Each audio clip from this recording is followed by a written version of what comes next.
कोई व्यक्ति हमारी निंदा भले ही करता रहे, लेकिन हमें अपना काम करना है। जब इस तरह से जीवन यापन करेंगे, हम इस पृथ्वी पर रहेंगे, तो पृथ्वी स्वर्ग कही जाएगी। भगवान राम के समय में भी अनगिनत तरह के लोग थे। कैसे भगवान राम उनके साथ रहते थे।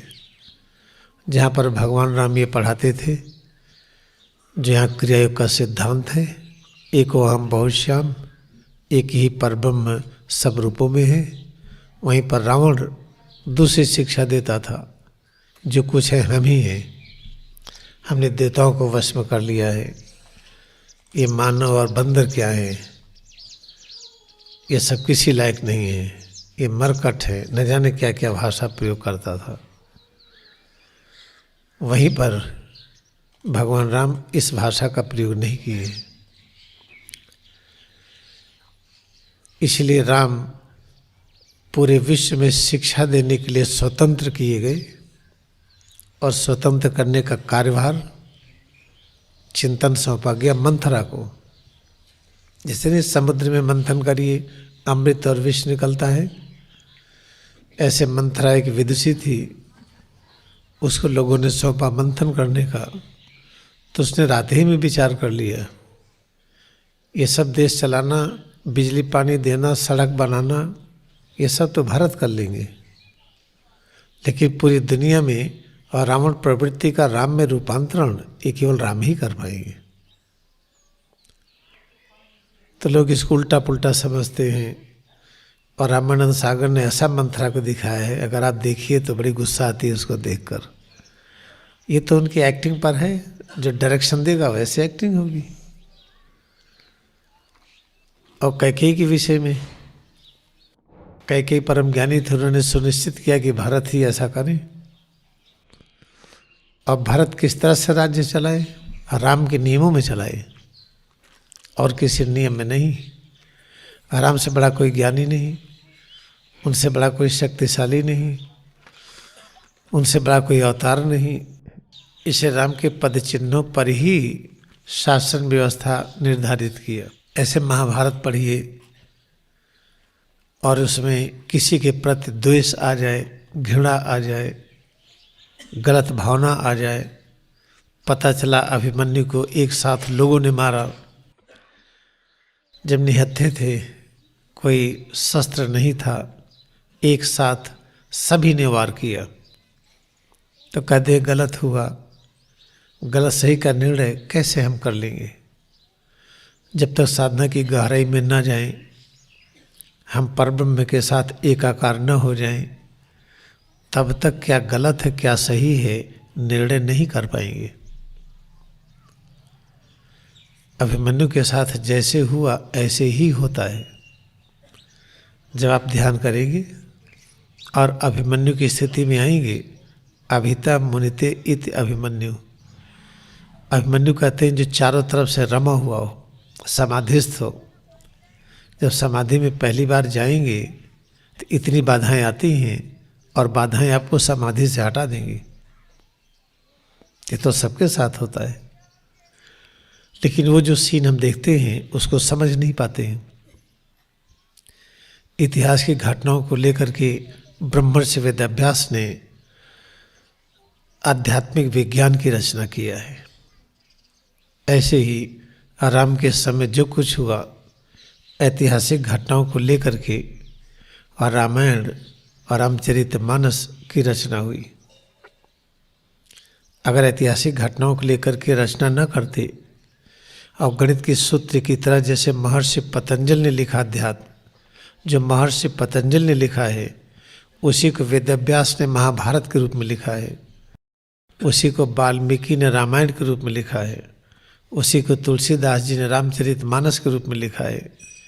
पतंजल योग दर्शन देखिए गणित की तरह नीरस लगता है, और रामायण महाभारत सब उसमें पा जाते हैं अपने अपने भर का।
जब तक रिचार्जिंग की मास्टरी नहीं होगी तब तक हम व्याधि मुक्त नहीं होंगे।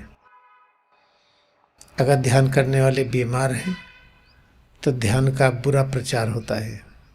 अगर किसी की वजह से ध्यान की क्रिया योग का प्रचार ठीक नहीं हुआ तो ये अच्छी बात नहीं है। इसलिए रिचार्जिंग का एक्सपर्ट तो होना ही होना है। साइंस ऑफ फूड में पहला खाना वो है जिसको बाइबल में लिखा है कि we do not live on bread alone but with the each word proceeds into mouth from the God. ये जो हमारा जिसे मेडुला कहते हैं माउथ, यहाँ से जो अंदर में प्रवेश करती है शक्ति, वो हमारी पहली खुराक है। अगर उस खुराक की कमी है तो आप कुछ भी खाएं, आपके अंगों में जाएगा नहीं। ये मत सोचिए कि हम जो खाते पीते हैं वो हमारे पैर तक आता होगा, त्वचा तक, हर एक एक कोशिकाओं तक, ये निश्चित नहीं है। हम कोई चीज़ खा ले और हर जगह पहुँचे, ये निश्चित नहीं है। केवल कुछ चीज़ें आसानी से पहुँचती हैं जो बहुत हाईली पोटेंटाइज फॉर्म में है, जैसे पेन किलर, एंटीबायोटिक्स, कॉर्टिसोन्स, या इस तरह से जो हार्मोन्स हैं। जब ये सब लीजिए तो इतना ये माइक्रोस्कोपिक होते हैं, इतना पोटेंटाइज फॉर्म में होते हैं कि ये हाथ पैर न हिलाइए तब भी वहाँ तक पहुँच जाते हैं। लेकिन चूँकि वो सब जो खाया जाता है, हार्मोन्स हैं और चीज़ें हैं, तो उन सब की आवश्यकता अगर बढ़ती गई तो फिर धीरे धीरे मन असंतुलित होने लगता है। हमें ज़्यादातर निर्भर रहना चाहिए।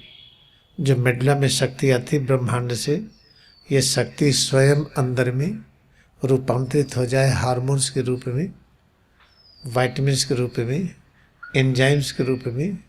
हमें जो जो इस शरीर में आवश्यकता है वही शक्ति उन सब में रूपांतरित हो जाए तो बहुत ही हायर क्वालिटी का खाना मिलता है। क्योंकि वही शक्ति है जो रूपांतरित होकर के हड्डी के रूप में है। मसल्स, मांसपेशियाँ, चमड़ा, आर्टरीज, वेन्स, उसके अंदर खून, और जो सफ़ेद खून है लिम्फ नोड जिसको एंजाइम्स कहते हैं, फिर hormones, brain, spinal cord, neurons, जो कुछ चीज़ें हैं ये सब के सब ये कैसे बने हैं। ये जो शक्ति आती है मेडुला के अंदर, ये अलग अलग रूपों में प्रकट हो जाती है। और अलग अलग रूपों में कैसे प्रकट होती है, यही तो परमात्मा की कला है। वो शक्ति स्वयं परमात्मा का रूप है। उसमें ऑटो सेटअप प्रोसेस है, एक से अनंत में रूपांतरित होने की क्षमता है। जब अंदर में प्रवेश करती है तो एक से अनेक में रूपांतरित हो जाती है और वही अपने स्वरूप के रूप में आती है और पंच कोश में विभाजित हो जाती है। पंच कोश कहते हैं 5 आवरण। कोश कहते हैं जैसे थैली हो, आवरण हो, कोई जगह हो। तो इस तरह से अपने शरीर में 5 क्षेत्र हैं, उसी क्षेत्र को कोश कहते हैं। पंचकोशी परिक्रमा का ज़्यादातर लोग अर्थ लगाते हैं कि 10 मील टहलना। पंचकोशी परिक्रमा का अर्थ है अपने स्वरूप में एकाग्रता बढ़ाइए और स्वरूप का जो पूर्ण अस्तित्व है, जो दृश्य रूप दिखाई पड़ता है, ये 5 क्षेत्रों में विभाजित है। पहला क्षेत्र है जो सबसे ग्रॉस है, जिसमें चैतन्यता बहुत कम दिखाई पड़ती है, न के बराबर, वो है अणु परमाणुओं का क्षेत्र। अणु परमाणु के क्षेत्र को अन्नमय कोश कहते हैं, जिसमें सभी ऊर्जा के तरंगे एटम मालिक्यूल्स उत्सव आते हैं। फिर ही एटम मालिक्यूल्स फिर स्वयं रूपांतरित हो जाते हैं दूसरे क्षेत्र में, जिसको प्राणमय क्षेत्र कहते हैं। अन्नमय कोश, प्राणमय कोश, अन्नमय क्षेत्र, प्राणमय क्षेत्र, जिसमें समस्त वनस्पति जगत आता है। ये सब अपने अंदर है। वो डिवाइन फॉर्म होते हैं, जैसे एक बीज के अंदर पूरे पेड़ के, वृक्ष के सारे आकार डिवाइन फॉर्म में है। डिवाइन फॉर्म का मतलब क्या है? वो इस आकार में है कि उनको आंखों से नहीं देख पाएंगे। उनको देखने के लिए विशिष्ट टूल चाहिए, माइक्रोस्कोप, टेलीस्कोप, इलेक्ट्रॉन माइक्रोस्कोप या EMRI, CT स्कैन, अल्ट्रासाउंड, उससे नहीं दिखेगा। उसको देखने के लिए इंट्यूटिव माइक्रोस्कोप चाहिए, इंट्यूटिव टेलीस्कोप, माइक्रोस्कोप दोनों चाहिए। इस तरीके से जब हम क्रिया योग ध्यान करते हैं तो जो दूसरा कोष जागृत होने लगता है, जिसे वनस्पति जगत कहते हैं, फिर बहुत ढेर सारी चीज़ों को खाने की आवश्यकता नहीं पड़ती। वो अनाज, फल, ये सारी चीज़ें अपने अंदर डिवाइन रूप में वाइब्रेट करते रहते हैं और उसे हायर क्वालिटी की एनर्जी मिलती है। इस किताब में जब पढ़िएगा, निराहारी योगिनी और थेरेसे न्यूमैन, 2 की घटना दी हुई है।